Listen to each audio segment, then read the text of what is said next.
Exact उम्र हज़रत जनाब सईदा आयशा रज़ियल्लाहु ताला अन्हा की उम्र मुबारक आका करीम अलैहिस्सलाम के निकाह मुबारक के वक़्त कितनी थी, इसके बारे में एक मैं आपके सामने रख लूँ। 69 नंबर इसका वॉल्यूम है तरीक़े दिमश्क का, और इसका सफ़ा नंबर 10 है। हज़रत अस्मा बिनते अबी बकर रज़ियल्लाहु अन्हा का चैप्टर है। इमाम इब्न साकर ने इसके अंदर पूरी सनद के साथ ये लिखा है। इसके सारे हवाले मैं पढ़ दूँ।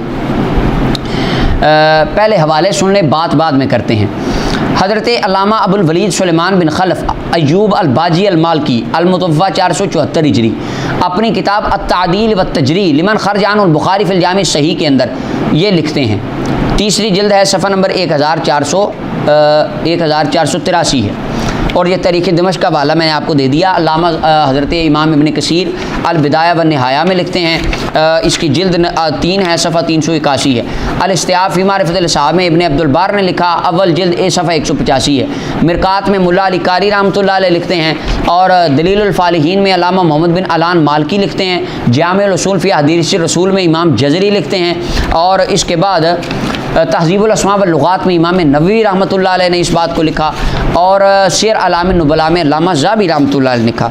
इसके अलावा इसके कुछ ना कुछ लिंक्स आपको तहज़ीब तहज़ीब इब्न हजर अस्क़लानी तक़रीब और किताब सिकात अल्लामा इब्न हिब्बान की, और इसके अलावा अल इसाबा तहज़ीबुल कमाल तारीख़ुल बुखारी अस्सग़ीर तारीख़ुल सग़ीर इमाम बुखारी के, और हिलियतुल औलिया वगैरह, और हाफ़िज़ अबू नुऐम की किताब मारिफ़तुस सहाबा, इन सब के अंदर ये हवाला जात आपको मिल जाएंगे।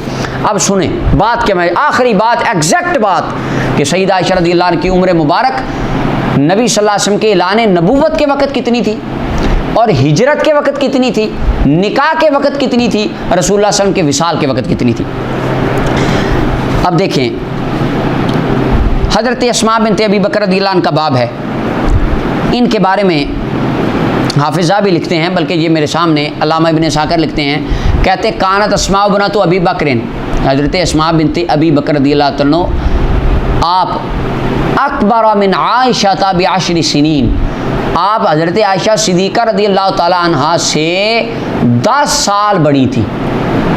अब ये बात ज़हन में रखें, हज़रत अस्मा अम्मा आयशा से 10 साल बड़ी थी।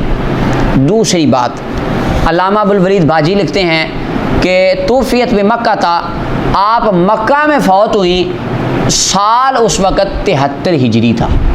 आगे हाफ़िज़ अबू नुऐम मारिफ़तुस सहाबा में लिखते हैं, हज़रत अस्मा रज़ियल्लाहु ताला अन्हा हिजरत के वक़्त आपकी उम्र 27 साल थी, कुल उम्र आपकी 100 साल थी, 73 साल में फ़ौत हुई, और हिजरत मुबारका के वक़्त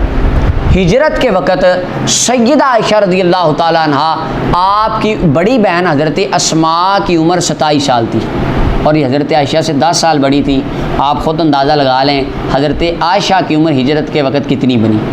10 साल निकाल दें, 17 साल सैयदा आयशा सिद्दीक़ा रज़ियल्लाहु ताला अन्हा की उम्र मुबारक हिजरत के वक़्त बनती है कि बवक्त हिजरत सैयदा आयशा रज़ियल्लाहु ताला अन्हा की उम्र मुबारक 17 साल थी, और हिजरत के दूसरे साल अगर आपकी रुखसती मानी जाए तो इस लिहाज से सैयदा आयशा सिद्दीक़ा रज़ियल्लाहु अन्हा की उम्र मुबारक 19 साल बनती है। इस बात के ऊपर तमाम आइम्मा मुहद्दिसीन मुअर्रिखीन का इजमा और इत्तिफाक है। ये वो बात मैंने आपके सामने दलाइल रखे हैं। और एक मैंने अरब के एक आलिम को देखा, उन्होंने बड़ा अपना चोटी का जोर लगाया इन सारे हवाला जात को गलत साबित करने के लिए। उन्होंने अब्दुर्रहमान बिन अबी ज़िनाद के ऊपर बड़ी जरा करने की ना एक लायानी सी कोशिश की। अल्लामा इब्न हजर अस्क़लानी ने तकरीब में जो अब्दुर्रहमान बिन अबी ज़िनाद हैं इनका मर्तबा सदूक बयान किया, बहुत से अइम्मा ने इनकी तायीद की।